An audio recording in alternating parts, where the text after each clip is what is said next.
আজই পে স্কেলের চূড়ান্ত গেজেট প্রকাশের নির্দেশ দিলেন সচিব কমিটি। প্রথম ধাপে থাকছে 100% পেনশন সুবিধা। আজই পে স্কেলের চূড়ান্ত গেজেট প্রকাশ করার লক্ষ্যে নাসিমুল গনির নেতৃত্বে একটি জরুরি বৈঠক অনুষ্ঠিত হয়। সচিব কমিটির পর্যায়ে এই বৈঠকটি বাংলাদেশের 24 লক্ষ সরকারি চাকরিজীবীদের চূড়ান্ত গেজেট প্রকাশের অনুমোদনের স্বীকৃতি পেল। আজকের বৈঠক শেষে নাসিমুল গনি বলেন, বাংলাদেশে এ যাবৎকালে একাধিকবার পে স্কেল নিয়ে আন্দোলন হয়েছে। 2020 সালে বেতন বৃদ্ধির সিদ্ধান্ত থাকলেও তৎকালীন আওয়ামী সরকার বেতন বৃদ্ধিতে খুব একটা ইতিবাচক পদক্ষেপ গ্রহণ করেনি। এতে করে কর্মচারীরা প্রবল আকারে ক্ষতির সম্মুখীন হয়। তাই তাদের জন্য এখন নবম জাতীয় বেতন স্কেল বাস্তবায়ন করার লক্ষ্যে বিএনপি সরকার গভীরভাবে নতুন সিদ্ধান্ত নিয়েছেন। এই সিদ্ধান্ত মোতাবেক আজ বাংলাদেশ সচিবালয়ে সচিব কমিটির সদস্যরা জরুরি একটি বৈঠক করেন। যারা এখনো চ্যানেলটি সাবস্ক্রাইব করেননি তারা অবশ্যই চ্যানেলটি সাবস্ক্রাইব করে ভিডিওটি কন্টিনিউ করুন। কয়েক দফায় বৈঠকের পর আজকের শেষ বৈঠকে বাংলাদেশের চাকরিজীবীদের জন্য শতভাগ পেনশন সুবিধা নির্ধারণের চূড়ান্ত অনুমোদন পাস হয়েছে। অনুমোদন সাপেক্ষে কর্মচারীদের জন্য সর্বনিম্ন বেসিক 20,000 টাকা পর্যন্ত রাখার চূড়ান্ত মতামত গৃহীত হয়েছে। এখন শুধুমাত্র গেজেট প্রকাশের মধ্য দিয়ে সরকারি চাকরিজীবীদের সকল দাবি বাস্তবায়নের নতুন সুপারিশ করা হয়। আজকের বৈঠক শেষে নাম অপ্রকাশিত রাখা শর্তে একজন সচিব বলেন, কর্মচারীদের দাবিগুলো বাস্তবায়নের লক্ষ্যে যে ধরনের পদক্ষেপ নেওয়া প্রয়োজন, আমাদের সকল পদক্ষেপ শেষ হয়েছে। ফলে নাসিমুল গনি আজ গেজেট প্রকাশের স্বীকৃতি দিয়েছেন। অর্থ মন্ত্রণালয়ের কাছে সচিব কমিটির রিপোর্ট হস্তান্তর করা হয়েছে। এখন শুধুমাত্র গেজেট প্রকাশের মধ্য দিয়ে সরকারি চাকরিজীবীদের সকল দাবি বাস্তবায়ন করা শুরু। আপনারা যারা এখনো চ্যানেলটি সাবস্ক্রাইব করেনি তারা অবশ্যই সাবস্ক্রাইব করুন। সরকারি কর্মচারীদের জীবনযাত্রার মান উন্নয়ন ও বর্তমান বাজার পরিস্থিতির সঙ্গে সামঞ্জস্য রেখে এই বেতন কাঠামো নির্ধারণ করা হয়েছে বলে সংশ্লিষ্ট সূত্রে জানা গেছে। সচিব কমিটির প্রধান নাসিমুল গনির নেতৃত্বে আজ একটি বিশেষ বৈঠক অনুষ্ঠিত হয়েছে।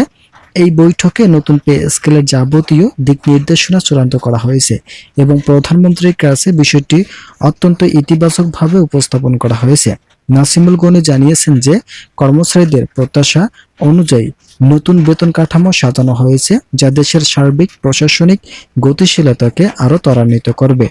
সবচেয়ে উল্লেখযোগ্য বিষয় হলো নতুন পে স্কেলের প্রথম ধাপেই 100% পেনশন সুবিধা বহাল রাখার বিষয়টি নিশ্চিত করা হয়েছে। অবসরে যাওয়া সরকারি কর্মকর্তাদের দীর্ঘদিনের দাবি ছিল এটি। সরকার এই বিষয়টি অত্যন্ত গুরুত্ব সহকারে বিবেচনা করে পেনশনভোগীদের জন্য এই বিশেষ সুবিধা প্রদানের সিদ্ধান্ত গ্রহণ করেছে, যা তাদের শেষ বয়সে আর্থিক নিরাপত্তা নিশ্চিত করবে। নতুন এই কাঠামোয় সরকারি চাকরিজীবীদের সর্বনিম্ন বেসিক বা মূল বেতন 20,000 টাকা নির্ধারণ করা হয়েছে। মুদ্রাস্ফীতি ও দ্রব্যমূল্যের ঊর্ধ্বগতির কথা মাথায় রেখে সরকারের পক্ষ থেকে এই উদ্যোগ গ্রহণ করা হয়েছে।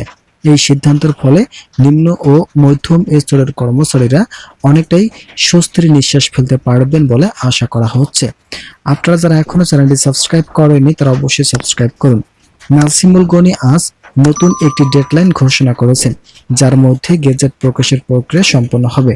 তিনি জানিয়েছেন যে গেজেট প্রকাশের সমস্ত প্রস্তুতি ইতিমধ্যেই চূড়ান্ত করা হয়েছে এবং নির্ধারিত সময়ের মধ্যে তা প্রকাশিত হবে। কোনো ধরনের কালক্ষেপণ ছাড়াই সরকারি কর্মচারীরা যেন দ্রুত এই নতুন সুবিধার আওতায় আসতে পারেন, সেই লক্ষ্যে কাজ করছেন সচিব কমিটি। পরিশেষে বলা যায়, বর্তমান সরকারের এই পদক্ষেপ সরকারি সেবার মান বৃদ্ধিতে এক যুগান্তরকারী ভূমিকা রাখবে। প্রশাসনিক কাজের পাশাপাশি মাঠ পর্যায়ের কর্মচারীরা এখন নতুন উদ্যমে দায়িত্ব পালনে উৎসাহিত হবেন। নতুন এই পে স্কেলে এই ঘোষণা সরকারি চাকরির ক্ষেত্রে এক নতুন দিগন্তর সূচনা করলো, যা আগামীতে দেশের উন্নয়নের চাকাকে আরো শক্তিশালী করবে। যেহেতু 2 ধাপে বেতন বৃদ্ধির সিদ্ধান্ত নেওয়া হয়েছে, তাই 2 ধাপের আগেই প্রথম ধাপের প্রায় সকল কিছু বাস্তবায়ন করায় কর্মচারীদের মাঝে নতুন আনন্দের উচ্ছ্বাস তৈরি হয়েছে। বিশেষ করে কর্মচারীদের দিকগুলো বিবেচনায় নিয়ে এই সিদ্ধান্ত নেওয়ায় সরকারি চাকরিজীবীদের দীর্ঘ প্রত্যাশিত সকল সুযোগ নতুন রূপরেখা বাস্তবায়িত হলো। ভিডিওটি শেষ করার পূর্ব মুহূর্ত পর্যন্ত যারা এখনো চ্যানেলটি সাবস্ক্রাইব করেনি তারা অবশ্যই চ্যানেলটি সাবস্ক্রাইব করে ভিডিওটি কন্টিনিউ করুন।